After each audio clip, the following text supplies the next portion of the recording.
Kwa jina ninaitwa Vangast Salum, daktari na ni mchungaji wa kanisa la TAG URCC hapa area D. Kuna kitu ambacho labda kama swali nililopata kwa waandishi wa habari, nataka kujua kwamba nchi iko katika hali gani tangia ndugu yetu Mheshimiwa hayati Magufuli ondoke duniani. Niseme tu kwamba nchi bado iko mikononi mwa Mungu. Unajua hizi nchi zote ni mali ya Mungu, na wafalme au watawala au viongozi wanawekwa na Mungu kwa vipindi na nyakati. Kwa hiyo Biblia inasema kwamba Bwana asipolinda mji, walindao wakesha bure, na Bwana asipojenga nyumba, wajengao wafanya kazi bure. Kwa hiyo anayelinda mji ni Mungu. Kwa hiyo tunasema kwamba nchi yetu bado iko katika hali ya utulivu, kwa sababu sisi wa Tanzania wale na kwa kipindi kile ambacho, kwa sababu Mungu asingekubali amuondoe. Kama amani yetu ilitegemea tu Rais Magufuli, Mungu asingemuondoa, kwa sababu Mungu hataki Tanzania iwe na vurugu. Lakini kipindi chake kilifika, na wakati wake ulifika, Mungu akasema kwamba yafaa amuondoe duniani. Na jambo lingine kubwa ni hili, ni kwamba tumtumaini Mungu. Watanzania ni wacha Mungu. Kwa hiyo tunaendelea kumtumaini Mungu na hatumtegemei mwanadamu.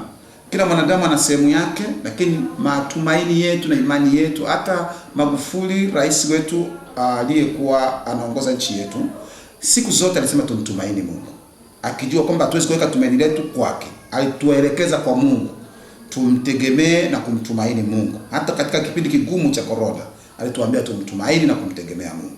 Kwa hiyo sisi tunamtumaini Mungu yule, hajabadilika, alikuwepo jana, leo na hata milele. Kwa hiyo tumaini tu katika Mungu. Hilo ni swali la kwanza ambalo nilikuwa nalijibu, kwamba nchi yetu katika hali nzuri bado. Unajua ni mawazo ya binadamu yanayofikiria kwamba baba akiondoka sisi tutasurvive namna gani, tutaishije? Lakini Mungu ndiye anayetulea, Mungu ndiye anayetutunza, na kila mtu ana zamu yake na wakati wake wa kuwa juu ya uso wa nchi na kufanya yale majukumu ambayo Mungu amemwagiza, kwa sababu kila mmoja amepewa kusudi la Mungu ndani ya maisha yake. Inategemea mmoja afanya vizuri au atalifanya vibaya.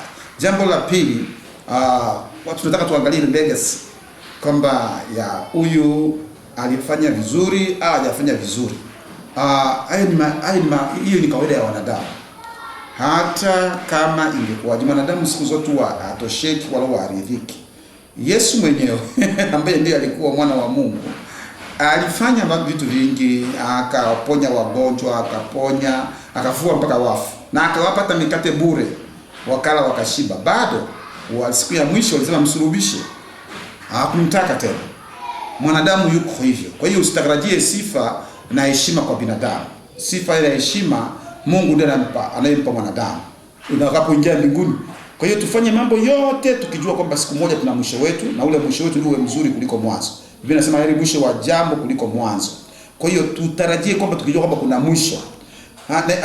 Tusiangalie wanadamu wanaoyasema. Wanadamu ni watu wa kugeuka mara moja. Wanageuka, wanaweza kusema hosana, lakini wanaweza kubadilika akasema msulubishe. Wanadamu hao. Kwa hiyo ni shauri tu niseme kwamba tusigombane katika hili. Tanzania ni yetu, na watu tunakuja na kuondoka. Aliyekuwepo hata kuwepo tena, na kuna wengine watakuja, na hakuna sababu ya kumsemea mtu yoyote vibaya. Mtu akishaondoka, basi tuangalie yale machache mazuri aliyofanya, hata kama ilikuwa mawili, hayo yanatufaa kuliko kuendelea kusemana vibaya, ni kulumbana, kuvutana. Marehemu aje ajitetee. Hakuna marehemu, na wala tusigombane kwa ajili ya mtu ambaye ameshajiondokea. Tunyamaze, tuendelee mbele.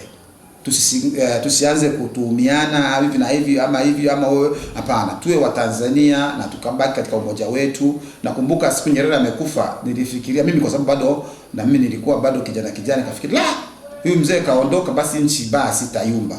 Nchi ni mali ya Mungu, na kama nchi ni mali ya Mungu, lazima tumtegemee Mungu katika mambo yote.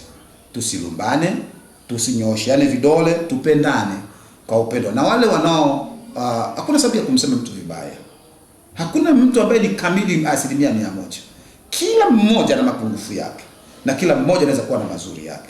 Basi ninaomba kwamba tuendelee kupendana na kujaliana na kujua kwamba sisi ni Watanzania, lazima tuwe wamoja. Katika umoja wetu na mshikamano, na amani itaendelea. Asante. Swali kidogo la nyongeza hapo. Kwenye siku chache au kwa muda mfupi ambao umepatikana rais wa sasa aliyopo, ni kitu gani ambacho kinakutia faraja kuona kwamba kweli sasa tumempata rais ambaye anatufundisha?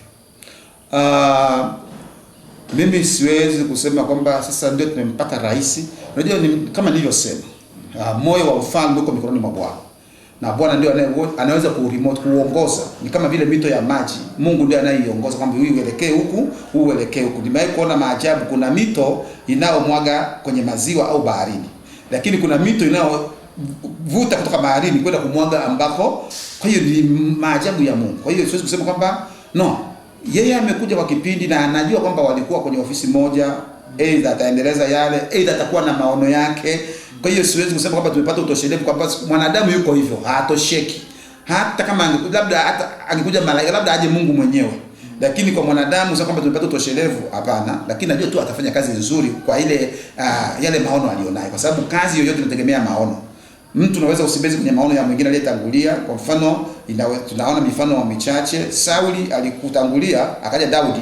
Daudi hakufuata mfumo zaidi wa Sauli, na hata Sulemani ambaye ni mtoto wa Daudi naye hakufuata mfumo wa baba yake zaidi, alikuwa na maono yake. Kwa hiyo kila mmoja anayo maono yake, na kila mmoja amepewa kusudi la kuja kutimiza chini ya chiwa. Kwa hiyo tusitarajie kwamba mpaka afuate kila kitu, hapana. Kila mmoja ana utendaji wake na kila mmoja ana hekima yake.